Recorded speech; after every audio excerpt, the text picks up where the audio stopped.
retour à notre magazine de télévision. Si vous venez de vous joindre à nous, je vous dis encore une fois bonjour.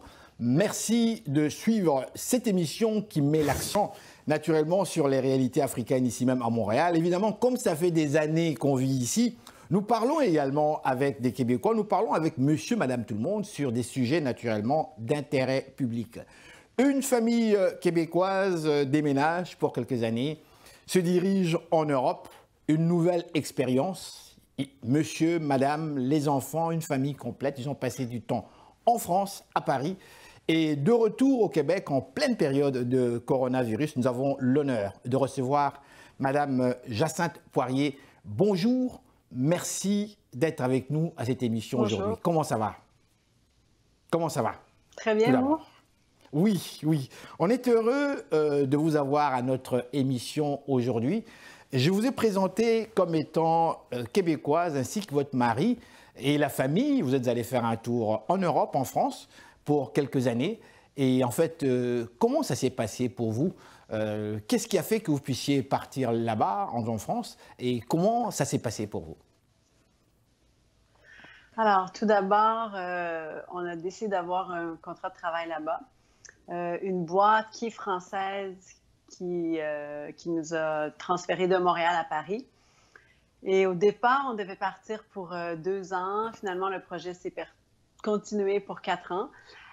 Donc, on est parti en début d'année scolaire 2016 avec les 4 enfants à l'aventure. Donc, c'est ce qu'on a décidé de faire. À l'aventure. Mais est-ce qu'il n'y avait pas d'inquiétude quand même, parce que quand même 4 enfants, c'est une grosse famille. Partir comme ça en zone Europe, c'était votre première aventure sur le continent européen? Oui, c'est notre première aventure.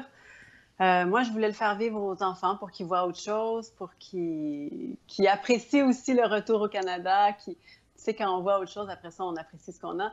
Mais oui, il y avait des inquiétudes par rapport à la scolarité, par rapport à l'intégration. Bon, on avait déjà la langue, qu'on pensait on parle français, hein, mais il y avait quand même de l'adaptation à faire à l'école, partout au travail. Mais il y a eu beaucoup d'adaptation à l'école avec le système scolaire et la façon de procéder aussi. Mais c'était bien, hein, on s'est bien adapté. D'accord, mais moi je veux revenir un petit peu plus au début de votre séjour. D'abord, c'était à Paris, si je ne m'abuse, n'est-ce pas? C'est bien ça? Mais nous, ouais, on a finalement trouvé un appartement qui était en périphérie de Paris, qui était à Vincennes, qui était à 12 km là, du centre de Paris. Donc, il se faisait très bien en métro, mais donc, c'est ça, on était pratiquement sur Paris. Là. Dites-moi, est-ce que c'était un choc? Oui, parce que j'ai jamais vécu dans une grande métropole comme ça. Montréal, c'est grand, mais je veux dire, Paris, oui, c'était un choc avec beaucoup de monde, beaucoup de voitures, les queues, des files d'attente un peu partout, du changement. Oui, j'ai eu un petit choc malgré la culture, hein, la culture française qui est différente de la culture québécoise. Mais justement, j'aimerais que vous nous en parliez. Il y a de nombreux Québécois qui doivent vous regarder actuellement, en commençant par notre équipe technique qui nous suit. Ils sont tous là, ils vous, disons, regardent. Lorsque vous dites la culture, c'est différent. Pourtant, pour le commun des mortels, moi, un Africain, en fait québécois, mais originaire de l'Afrique, pour moi, tous les Occidentaux, en fait, quand on parle le français, c'est pareil. Je ne vois pas cette différence culturelle, du moins, entre les Québécois et les Français. Vous, c'était quoi? Les différences, bon, ben clairement, la langue, hein, dès qu'on commençait à parler, « Ah, vous êtes Québécois, vous êtes Canadien », donc il y avait une différence avec la langue, mais aussi... Donc les gens connaissent quand même le Québec, les gens connaissent quand même le Québec, n'est-ce pas, les Français? Oui, oui, on est oui. bien aimés en France. Oui, ah ben tiens, oui, ah ben tiens, ouais. Oui, oui les Français étaient toujours... ils se réjouissaient d'avoir des Québécois. Mais la culture, c'est dans des petites choses, je vous dirais. Comme? La façon de par exemple, j'ai trouvé que les Français étaient plutôt pressés d'aller d'un point A à B, mais dès qu'ils arrivent au point B, ils se posent, ils mangent, ils boivent, ils prennent le temps.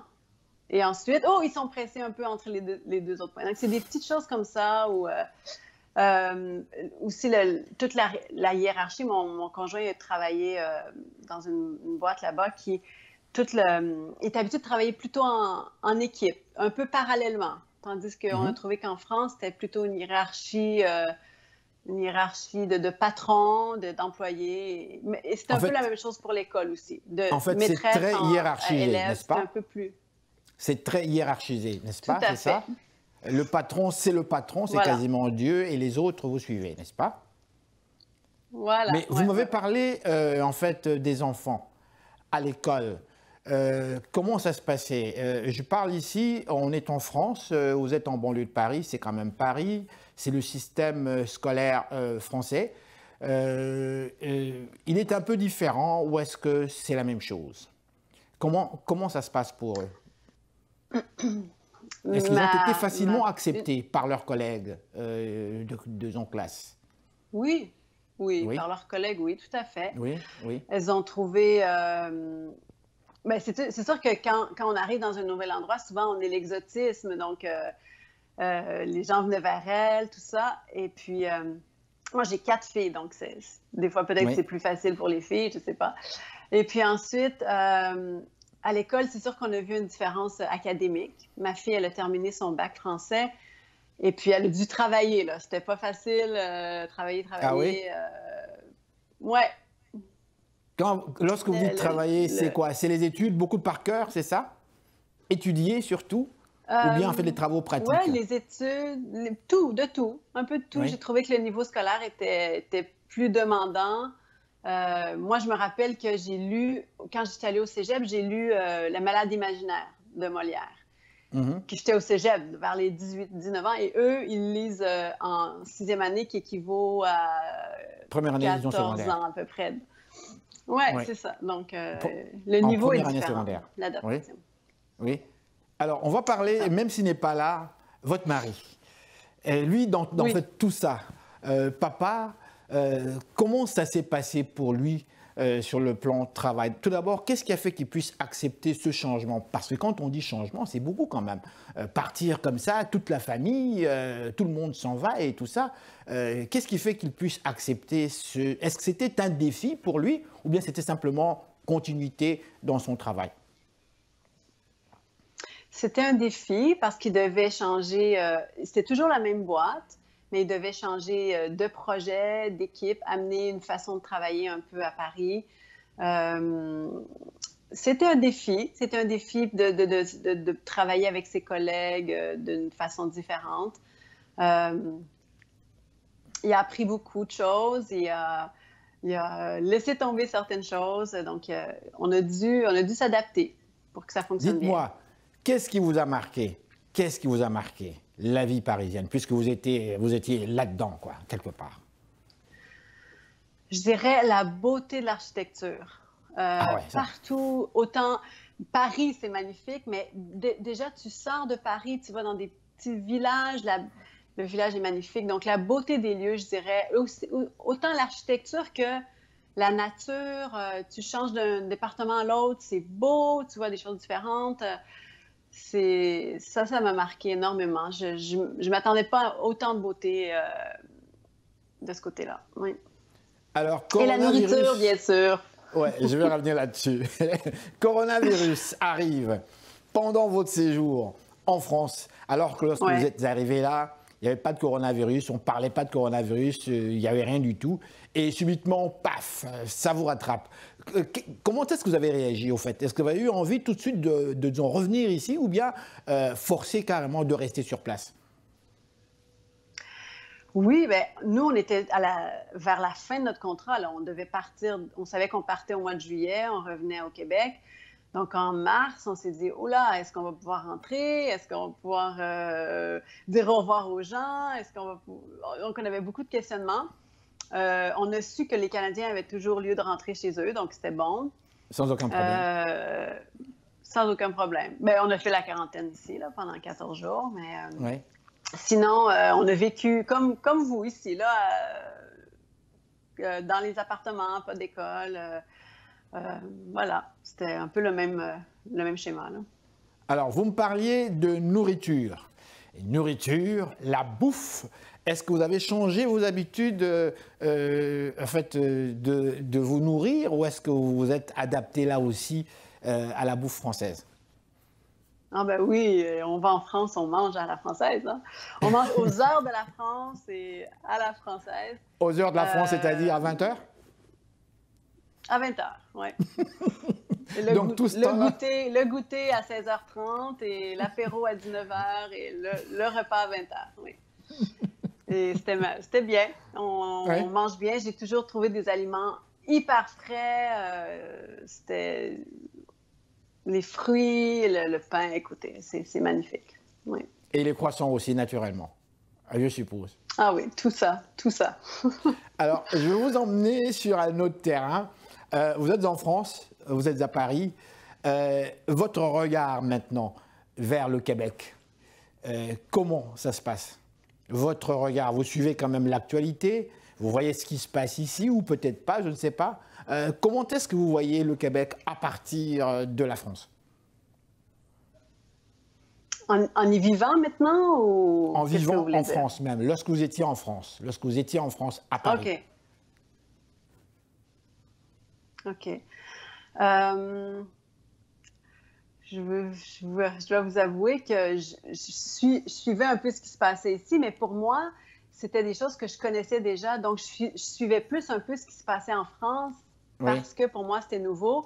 Donc, bon, mis à part la légalisation du pot, ou je sais pas, je veux dire, Oui, j'ai pas suivi énormément ce qui s'est passé du côté politique, mais oui, oui.